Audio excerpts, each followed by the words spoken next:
तो दोस्तों आज हो गया 31 अक्टूबर 2022 यूपी में देश दुनिया की सभी ताज़ा बड़ी खबरें लेकर आए सिर्फ आप लिए खबर शुरू करते हैं। उसके चैनल को अब तक सब्सक्राइब ना किया हो तो खबर चैनल सब्सक्राइब कर दें, लाइक कर दें, शेयर कर दें ताकि इसी तरह खबर आप हर रोज देख सके। चलिए शुरू करते हैं आज की पहली बड़ी खबर। गुजरात के मोरबी में रविवार शाम को मच्छू नदी पर बना केबल पुल टूटने से एक बड़ा हादसा हो गया है। इस घटना के दौरान पुल के ऊपर खड़े कई लोग नदी में गिर गए हैं। घटना में अब तक 70 से ज्यादा लोगों की मौत होने की खबर है। मरने वालों में महिलाओं और बच्चों की संख्या अधिक बताई जा रही है। आपको बता दें कि मुख्यमंत्री अपने सभी कार्यक्रम रद्द कर घटना स्थल पर पहुंच गए हैं। वहीं सरकार ने इस घटना का संज्ञान लेते हुए इसकी एसआईटी जांच के आदेश दे दिए हैं। केंद्र सरकार ने रविवार को सुप्रीम कोर्ट से नागरिकता अधिनियम की वैधता को चुनौती देने वाली याचिकाओं को खारिज करने का अनुरोध किया है। केंद्र सरकार ने जोर दिया है कि ये कानून असम में अवैध प्रवास या भविष्य में देश में किसी भी तरह की विदेशियों की आमद को प्रोत्साहित नहीं करता है। आपको बता दें कि केंद्र सरकार ने CAA के आवेदन से असम और अन्य पूर्वोत्तर राज्यों के कुछ क्षेत्रों को हटाए जाने का भी यह कहकर जोरदार बचाव किया है, क्योंकि यह मूल निवासी के जातीय भाषाई अधिकारों की रक्षा के लिए किया गया है और ये भेदभावपूर्ण नहीं है। भोले भाले लोगों को कर्ज के जाल में फंसाकर ब्लैकमेल करने वाली चीनी ऐप कंपनियों की अब खैर नहीं है। केंद्रीय गृह मंत्रालय ने कर्ज देने वाली ऐप्स के खिलाफ कानून की एजेंसियों से तत्काल सख्त कार्रवाई की मांग की है, क्योंकि चीन के नियंत्रण वाली इन कंपनियों के उत्पीड़न और पैसा वसूल करने के सख्त तरीकों की वजह से आत्महत्या की कई घटनाएं सामने आ चुकी है। गृह मंत्रालय ने सभी राज्यों और केंद्र शासित प्रदेशों को भेजे गए पत्र में कहा है कि इस मुद्दे ने राष्ट्रीय सुरक्षा, अर्थव्यवस्था और नागरिक सुरक्षा पर गंभीर प्रभाव डाला है। कांग्रेस अध्यक्ष पद का चुनाव खत्म होने के बाद अब राजस्थान संकट खत्म होने के कगार पर है। इसको लेकर हाल फिलहाल में कई मीटिंग हुई है।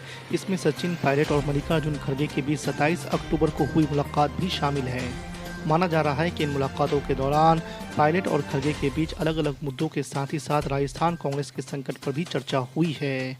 इसके बाद उम्मीद जताई जा रही है कि एक बार फिर से राजस्थान में ऑब्जर्वर भेजे जाएंगे और पार्टी विधायक हाईकमान के एक लाइन के प्रस्ताव पर हामी भरेंगे। तेलंगाना के मुख्यमंत्री के चंद्रशेखर राव ने रविवार को एक बार फिर बड़ा दावा किया। उन्होंने आरोप लगाया है कि TRS के 20 विधायकों को खरीदने की कोशिश की गई है।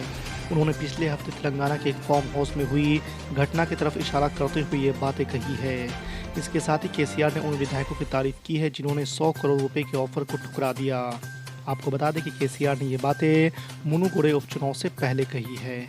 गुजरात में भाजपा सरकार द्वारा राज्य में समान नागरिक संहिता लाने के लिए एक पैनल के गठन की घोषणा के एक दिन बाद दिल्ली के मुख्यमंत्री अरविंद केजरीवाल ने सत्तारूढ़ दल भाजपा पर निशाना साधा है।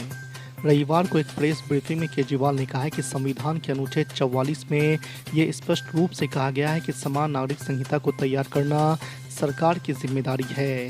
इसलिए सरकार को UCC बनाना चाहिए। ये सभी समुदायों के विचार लेकर किया जाना चाहिए। लोकसभा चुनाव से पहले शिक्षकों की बड़ी भर्ती करने की तैयारी में योगी सरकार, खाली पदों का मांगा गया ब्यौरा। जी आपको बता दें कि यूपी सरकार जल्द ही शिक्षकों की भर्ती कर सकती है। शासन ने रिक्त पदों का ब्यौरा तलब किया है। योगी सरकार अपने पिछले कार्यकाल में बेसिक शिक्षा परिषद के स्कूलों में 1.20 लाख से अधिक सहायक अध्यापकों की भर्ती कर चुकी है। MIM प्रमुख असदुद्दीन ओवैसी शनिवार को 2 दिवसीय गुजरात दौरे पर पहुंचे थे। उन्होंने पहले दिन बीजेपी सरकार को यूनिफॉर्म सिविल कोड लागू करने के फैसले पर घेरा। ओवैसी ने कहा कि मैं हैरान नहीं हूं, जब भी चुनाव आसपास होते हैं तो बीजेपी इस तरह के मामलों को ही सामने लाते हैं। बीजेपी अब हर तरह के मामलों में विफल हो रही है, चाहे वो कोविड महामारी का दौर हो या महंगाई का मसला।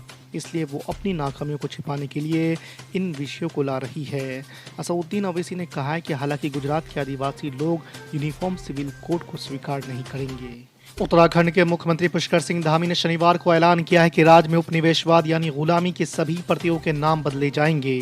उन्होंने कहा है कि मैंने निर्देश दिया है कि राज्य में उपनिवेशवाद के सभी प्रतियों का दोबारा नामकरण किया जाएगा।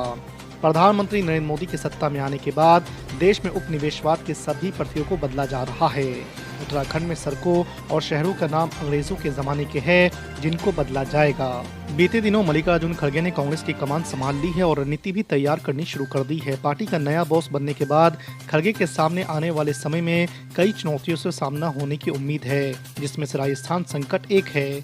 उन्हें राजस्थान में लंबे समय से चल रही अशोक गहलोत और सचिन पायलट के बीच कथित लड़ाई को न सिर्फ शांत करना होगा, बल्कि अगले साल होने वाले विधानसभा चुनाव के लिए कुछ कड़े फैसले भी लेने होंगे। गुजरात में इस साल के अंत तक होने वाले विधानसभा चुनाव से पहले राज्य की बीजेपी सरकार ने शनिवार को समान नागरिक संहिता लागू करने के लिए एक समिति गठित करने का फैसला किया है। गुजरात के मुख्यमंत्री भूपेंद्र पटेल के नेतृत्व वाली कैबिनेट ने शनिवार को हुई मंत्रिमंडल की बैठक में समिति के गठन के प्रस्ताव को मंजूरी दे दी है।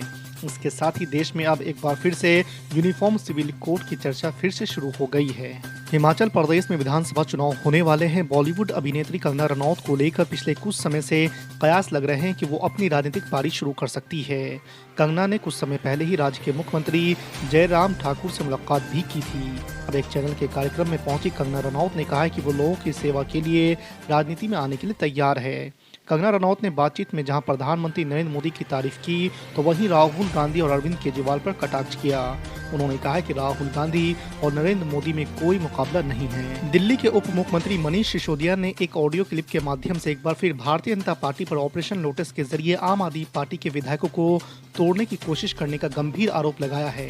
मनीष सिसोदिया ने शनिवार को कथित तौर पर भाजपा के एक व्यक्ति की ऑडियो क्लिप सुनाई, जिसमें राजधानी में आप विधायकों को खरीदने के लिए भाजपा की कोशिश पर चर्चा की गई थी।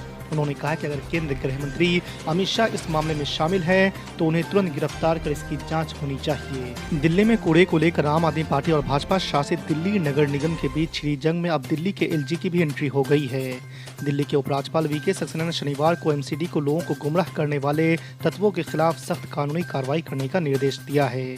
आपको बता दें कि एलजी ने आम आदमी पार्टी के उन आरोपों के बीच ये कदम उठाया है कि एमसीडी दिल्ली में नई कचरा डंपिंग साइटों की योजना बना रही है। आजम खां की विधानसभा सदस्यता खत्म होने के बाद सपा अध्यक्ष अखिलेश यादव ने उनकी जमकर सराहना की है। अखिलेश यादव ने कहा कि क्योंकि आजम खां भाजपा की नफरती और सांप्रदायिक राजनीति का विरोध करते थे, इसलिए वो भाजपा सरकार की आंखों में खटकने लगे।